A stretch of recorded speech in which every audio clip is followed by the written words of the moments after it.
அன்புமணியிடம் கட்சியை கொடுத்துவிட்டு நான் நிறுவனாகிய நான் தன்மையாக சகலாபுரம் தோட்டத்தில் கேட்டை சாத்திக் கொண்டு தொழிற்பேரங்களோடு விளையாடி கொண்டிருக்க வேண்டும் என்று சொல்லுவதை என்னால் ஏற்றுக்கொள்ள முடியாது. ஏனென்றால் பாட்டாளி சொந்தங்களை என்னை உயிரினும் மேலாக மதிக்கின்ற பாட்டாளி சொந்தங்களை நான் தினமும் பார்க்காமல் அவர்களோடு தொலைபேசியில் பேசாமல் என்னால் இருக்க முடியாது.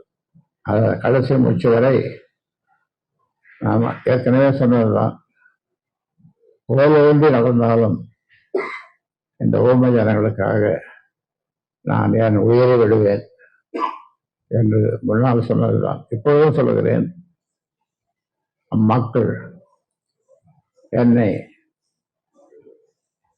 வெகுவாக நேசிக்கிறார்கள், என் பேர் உயர்வே வைத்திருக்கிறார்கள். ஆனால் வஞ்சனையால் சூடால் இந்த கட்சியை உறிஞ்சு எடுத்து அவர் நான் தான் கட்சி என்று சொல்ல வேண்டும் என்று துடிக்கிறார்.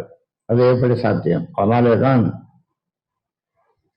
நிறுவனராகிய நான் தலைவர் பதவியை நான் ஏற்றுக்கொண்டேன். ஏனென்றால் இவரெல்லாம் தலைவர் பதவியை கொடுத்தோம். அது ஜூன் மாதத்தோடு காலாவதி ஆகிவிட்டது, 3 ஆண்டுகள்.